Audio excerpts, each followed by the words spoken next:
Bonjour. Euh, bon, euh, les, les professeurs que je vais interpréter euh, commencent par dire que dans la classe de ce moment et la classe d'aujourd'hui, il est nécessaire de prendre des notes et faites attention aux symboles. Et, et bon, voilà les idées courtes. C'est important d'avoir un lieu pour noter, par exemple un cahier. Dans des préférences, un cahier pardon, euh, que soit facile pour écrire, et pour pouvoir avoir un support dans la table. Quelquefois, il peut y avoir beaucoup de types de cahiers. Peut-être des cahiers qui sont comme je le fais ici. Ce type de cahier pour pouvoir faciliter toute la note. Quelquefois, les cahiers peuvent être dans la table ou peut-être plus proches dans notre corps. Mais c'est nécessaire à utiliser bon, un cahier avec des petites carrés pour faciliter toute la partie de la prise la prise de notes. Euh, il y a quelques types de prise de notes. Dans la première, les prises de notes se fait avec deux colonnes, comme vous pouvez le voir. Mais le type de note que le professeur veut utiliser, c'est bon, un cahier avec trois colonnes, comme ça. C'est important d'avoir ce type de division pour pouvoir changer la feuille et essayer d'écrire des idées courtes pour pouvoir comprendre après de faire tous tous les notes. Et ce type de colonne, c'est seulement pour hum, ces éléments pour pouvoir changer de feuille de manière plus facile et ne perdre pas ce que nous sommes en train de dire, ce que les élèves sont en train de dire et pour n'avoir pas de confusion. Donc, le type de cahier que le professeur montrait, c'est comme ici dans l'image pour pouvoir changer de feuille facilement. Et dans d'autres pratiques, le professeur dit que on peut être utilisé un cahier professionnel, mais dans n'importe quel type de cahier que soit utilisé, il faut avoir trois colonnes et le faire avec une règle pour pouvoir avoir un meilleur résultat. Les notes doivent être prises premièrement dans la partie de gauche. Et après, il faut continuer dans la deuxième et après à droite. Bon, le professeur dit que c'est important d'imaginer ces trois ces trois colonnes. Et ici, il faut faire attention à la division de verbes et de compléments. Euh, quand l'idée c'est fini, il est important de faire une ligne au-dessous ici pour pouvoir continuer avec autre idée et qu'il soit plus facile d'organiser organiser les idées.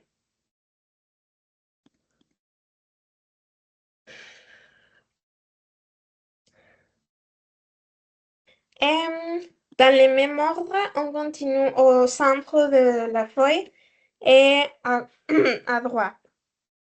Ça, c'est l'ordre standard avec les sujets, les verbes et les compléments.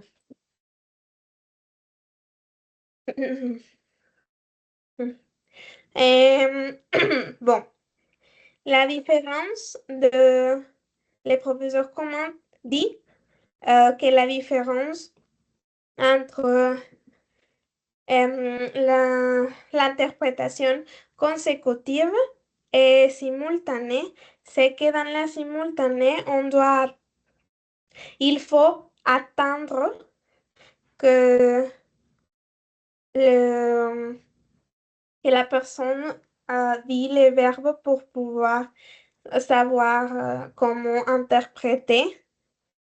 Euh, Dans la simultanée, c'est nécessaire d'avoir les verbes et après, c'est important de dire les verbes et après les compléments. Dans le simultané, il faut avoir un décalage. Dans l'interprétation consécutive, il n'est pas nécessaire de attendre à que la personne dise les verbes. C'est seulement dans le temps que la personne parle, analyser, faire des notes et reformuler. Les, les verbes, le professeur dit qu'ici, dans notre note, c'est important d'avoir les verbes ici. Et bon, le professeur montre comment il doit être fait et les sujets verbes compléments, il fait en ligne comme ça et les sujets ici, ici les verbes et après les compléments d'une manière diagonale. Et dans les sujets, il faut écrire les lignes et les connecteurs. Le professeur dit que les élèves ou la personne qui interprète peut utiliser des éléments ou des signes pour pouvoir écrire plus rapidement. Quelquefois, un verbe, il peut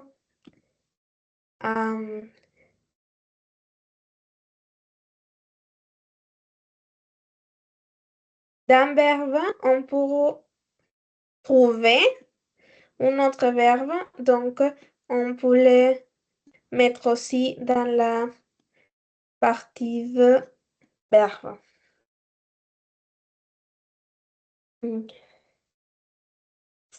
Ce type de technique, ce n'est pas une chose très stricte. Ce n'est pas une chose stricte. Ce sont seulement des techniques pour aider et pour explorer des techniques. Le professeur dit qu'avoir un ordre, c'est important pour structurer les discours. Après ça, euh, madame demande si ce sera plus facile de faire l'interprétation et après d'avoir fait en pratique, le professeur répond que oui, que c'est que après la pratique, on peut commencer à avoir notre propre technique. Une autre personne demande euh, si elle est en train de faire bien les notes. Le professeur dit oui parce que c'est important d'utiliser des mots-clés. Le professeur continue par dire que beaucoup de personnes font les notes comme dans l'exemple qu'il a mis de sujet, verbe et complément, avec une structure horizontale. Mais mais que les personnes les peuvent faire comme ils veulent. Et il invite à faire des signes ou faire des changements dans les techniques. Il invite à pas noter tout, mais faire une synthèse et, et aussi travailler la mémoire.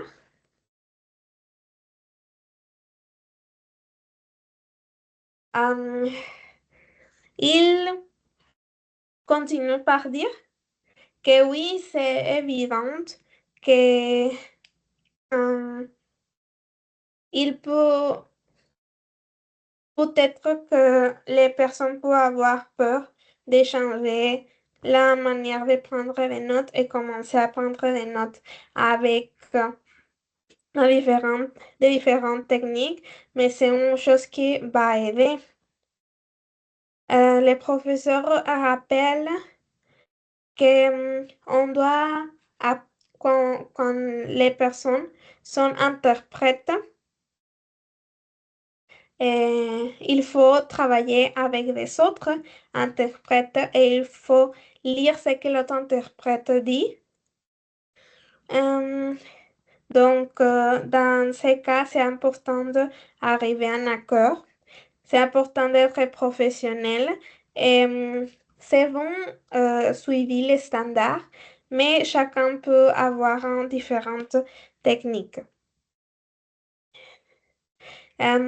Cette technique, si il n'a pas une mauvaise qualité, c'est bon de l'utiliser.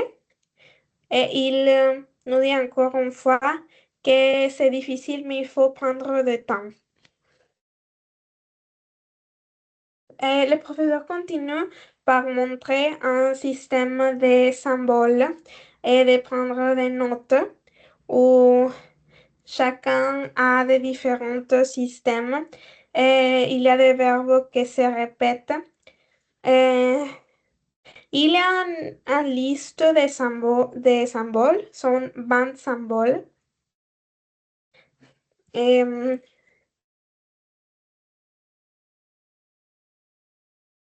il montre une liste de 20 symboles et il commence avec les symboles de du point.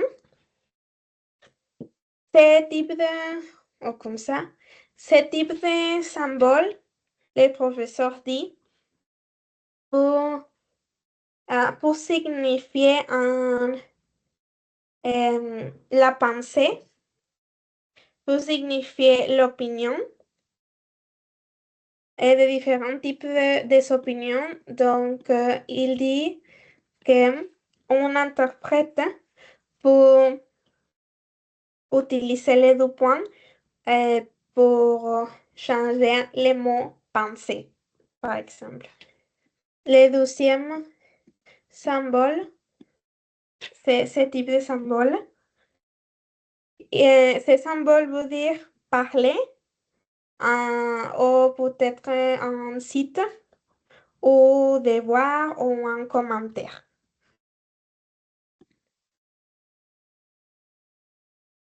Les symboles de cercle avec un point, ça signifie une discussion. Aussi, peut-être un signe de que les sujets sont sujets très sensibles, très importants mais très sensibles. On a les deux cercles comme ça, ces signes. Ça peut signifier un accord, union, mais aussi un verbe et un substantif.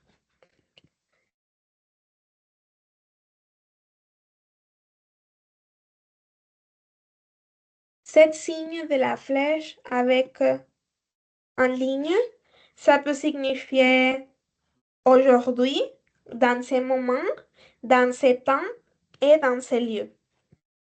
Le professeur explique aussi qu'il y a un signe que c'est comme un arbre et ça signifie écologie, ambiance et aussi bon, l'environnement et la nature. Le professeur explique comment c'est important d'avoir de, de n'écrire tout pour ne perdre pas de temps et hum, un conseil du professeur, c'est que il faut avoir tout le temps les crayons ou les stylos dans la feuille, tout le temps. Les suivants signes sont le flèche. La flèche ici, euh, c'est incrémenter ou améliorer ou améliorer. Le contraire veut dire diminuer ou descendre.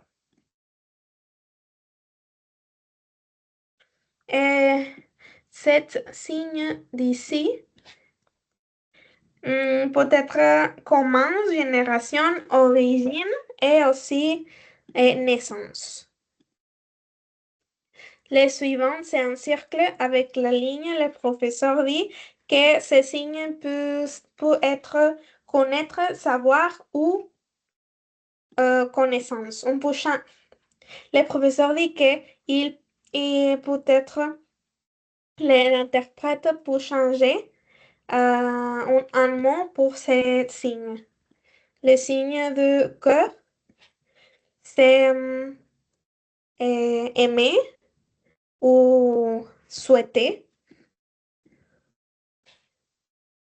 Hum, ce n'est pas nécessaire d'avoir des notes parfaites. Les seules choses importantes, c'est de ne perdre pas de temps.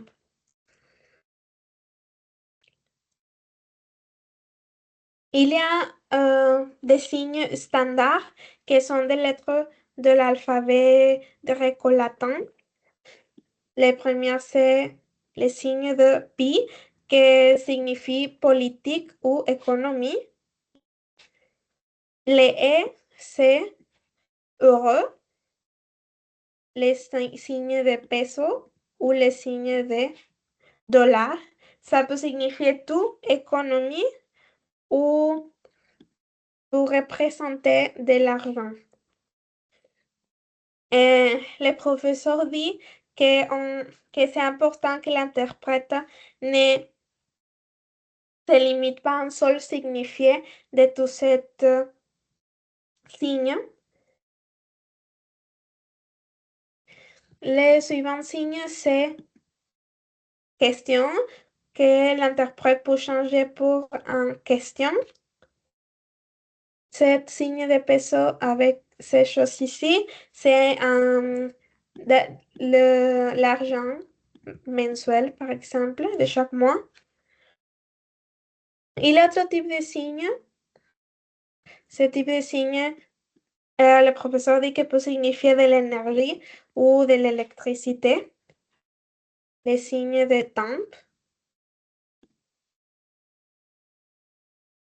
et incrémenté. Euh, les carrés, le professeur dit que c'est un signe pour les mots pays. Les mots pays avec la flèche ici peut être un pays qui c'est en train d'améliorer. Et comme ça, c'est un pays qui c'est en train de diminuer, par exemple, économiquement.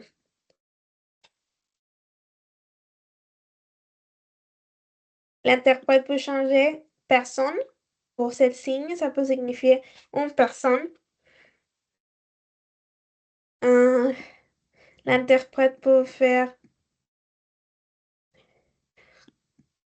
changer les mots homme et femme pour ce signe. Il a des signes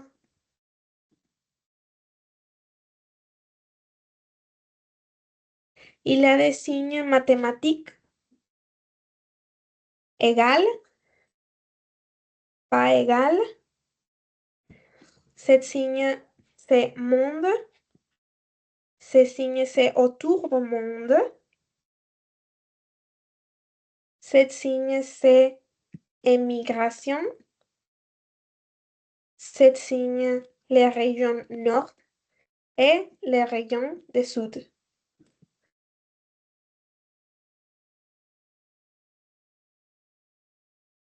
C'est important, le professeur dit, ne pas confondre les signes. Exemple, ce signe en anglais peut signifier travail, et c'est work. Euh, et on peut changer de langue, espagnol, anglais ou, dans ce cas, français. En personne demande si les symboles sont optionnels. Le professeur dit oui. Il dit que les signes qu'il a montrés sont des signes que toutes les personnes peuvent utiliser, mais l'interprète peut avoir leurs propres signes. Il dit que c'est difficile d'avoir des signes pour tous les mots. Tout change et il y a des mots qu'il n'a pas de symbole. Et tous les signes qu'il a montrés, c'est en référence, c'est en base. Il recommande d'avoir les structures qu'il a expliquées pour faciliter le travail d'interprétation. En personne demande si le mélange de tachygraphie, si c'est bon de l'utiliser. Et le professeur dit que chacun peut avoir des notes comme il veut. Euh, il, il donne d'autres exemples de comment pouvoir interpréter ces mots. Et le professeur dit que peut-être production, ces mots peut-être organisation. Hum, Dans la feuille que le professeur a mentionnée, pour, si la personne fait 2 lignes, ça veut dire qu'il y a autres idées. Les idées ne doivent pas être isolées et il faut faire tout ensemble. Et ce type de signe, c'est que les 2 idées sont relationnées. Le professeur dit qu'il y a un connecteur de position et de comparaison qui peut être utilisé. Le professeur dit que l'interprète peut utiliser toute la feuille, n'importe pas le nombre de feuilles que l'interprète utilise. Les notes sont libres pour que chaque interprète puisse faire leur propre symbole et manière d'interpréter ce type de signe OK. Et c'est pour approuver, approuver quelque chose. Et les flèches aussi peuvent être utilisées pour relationner des idées. Ici, cette flèche peut être mouvement, augmentation et diminution. Il existe aussi des termes, le professeur explique des termes mathématiques, par exemple la relation, pas égal, les plus, et il explique les parenthèses pour, pour mettre une chose importante, les signes de moins. Le W peut être word en anglais. Le TR peut être trade en anglais. Et c'est pour un problème. Le signe d'admiration pour une chose grave ou en crise. Et bon, le professeur conclut par dire que dans la suivante classe, il va continuer avec des exercices d'interprétation consécutive. Merci.